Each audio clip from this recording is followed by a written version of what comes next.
ഞാനല്പം മധുരം ഇഷ്ടപ്പെടുന്ന കൂട്ടത്തിലാണ് കേട്ടോ. ഇന്ന് നമ്മൾ ചെയ്തെടുക്കുന്നത് വളരെ ഹെൽത്തി ആയിട്ടുള്ള ഒരു മധുരപലഹാരമാണ്. ഇതാണ് കൂവ പായസം, അതല്ലെങ്കിൽ കൂവ വരകിയതെന്നും പറയാറുണ്ട്. സാധാരണ തിരുവാതിര ദിവസങ്ങളിലൊക്കെയാണ് ഇത് തയ്യാറാക്കാറ്.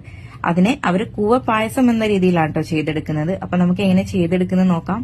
ഞാനിവിടെ 5 ശർക്കരയിലേക്ക് 1.5 കപ്പ് വെള്ളം ഒഴിച്ചിട്ട് ഉരുക്കി മാറ്റി വെച്ചിട്ടുണ്ട്. ഇനി ഞാൻ 1 കപ്പ് കൂവപ്പൊടിയിലേക്ക് 3 കപ്പ് വെള്ളം ഒഴിച്ച് നമ്മളത് കലക്കി വെക്കാം കേട്ടോ. 1.5 ടേബിൾ സ്പൂൺ നെയ്യ് ഒഴിച്ച് ഇതിലേക്ക് 1/4 കപ്പോളം തേങ്ങാക്കൊത്തിട്ടിട്ട് നന്നായിട്ട് വറുത്ത് മാറ്റി വെക്കാം. ഇനി നമ്മൾ നേരത്തെ കലക്കി വെച്ചിട്ടുണ്ടായിരുന്ന ആ ഒരു കൂവപ്പൊടി ഉണ്ടല്ലോ, അത് നമ്മൾ ഈ നെയ്യിലേക്ക് തന്നെയാണ് ഒഴിച്ചു കൊടുക്കുന്നത്. ഇനി നമ്മൾ നേരത്തെ ചൂടാറാൻ വെച്ചിട്ടുണ്ടായിരുന്ന ശർക്കര പാനിയും കൂടെ ഇതിലേക്ക് ഒഴിച്ചിട്ട് കുറുക്കിയെടുക്കാം. ഒന്ന് ചൂടാവുന്നവരെ നമ്മളിത് ഹൈ ഫ്ലെയിമിലിടാം. പിന്നീട് നമ്മൾ ലോ ഫ്ലെയിമിൽ ഇട്ടിട്ട് വേണം കേട്ടോ കുറുക്കിയെടുക്കാനായിട്ട്. ഇത് ഏകദേശം കട്ടിയായി വരുന്ന സമയത്ത് ഞാൻ ഇതിലേക്ക് 1/2 ടീസ്പൂൺ ഏലക്കാപ്പൊടി ചേർത്ത് കൊടുത്തിട്ടുണ്ട്. അതുപോലെ തന്നെ നമ്മൾ നേരത്തെ വറുത്ത് വെച്ചിട്ടുണ്ടായിരുന്ന ആ ഒരു തേങ്ങാക്കൊത്തുണ്ടല്ലോ, അതുകൂടെ നമ്മൾ ഇതിലേക്ക് ചേർത്ത് കൊടുത്തിട്ടുണ്ട് കേട്ടോ. ഇപ്പൊ കണ്ടല്ലോ, തവി ഇങ്ങനെ ചെരിക്കുന്ന സമയത്ത് ഇതുപോലെ വീഴുന്നതാണ് ഇതിന്റെ പരുവട്ടോ. ഇതുവരെ ഇത് തയ്യാറാക്കാത്തവരുണ്ടെങ്കിൽ ഒന്ന് തയ്യാറാക്കി നോക്കട്ടോ. തീർച്ചയായും ഇഷ്ടപ്പെടും. ഇഷ്ടപ്പെട്ടാൽ ഷെയർ ചെയ്യുക. Thanks for watching.